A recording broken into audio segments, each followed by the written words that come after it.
महादेव की जय। आ तपोभूमि लगभग 1305 में अमरा वडवाओ 750 वर्ष पहला आया त्यारनी आने आ वહેતી गंगा चालू है અને લોણેશ્વર મહાદેવ દર શ્રાવણ મહિનામાં સોમવારે પ્રસાદની વ્યવસ્થા હોય છે અને આજે 365 દિવસ બે ટાઈમ અન્નક્ષેત્ર ચાલુ છે સગત માતા અને લોણેશ્વર મહાદેવ બે જગ્યાએ એટલે આ પાડવો વખતનું આ હડમ્બા વન હતું અને અત્યારનું ગેડી રહ્યું એ વખતે વિરાટ નગરી હતી એટલે આ કરે કુંતા માતાજીનો એવો નિયમ હતો કે શંકરની દર્શન કર્યા સિવાય અન્ન જળ લેતા નહીં એટલે આ પાડવો વખતથી પ્રતિષ્ઠા કરેલી છે અને આ વહેતી ગંગા ચાલુ છે આ વહેતી ગંગાનું એક માતમ છે કે દિવસ ઉગે અને હાથમે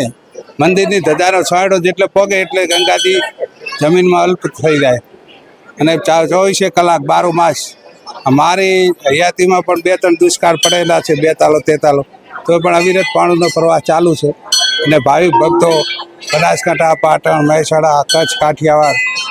જે લોકો દ્વારકા જાય તે પણ આ કરીને સગત માતા લોણેશ્વર મહાદેવ રોકાય છે જે બનાસકાંઠામાંથી અને ધાનેરા વિસ્તારમાંથી તે દ્વારકા જાય એ પણ આ વિસ્તારના લોકો અહીં રોકાય છે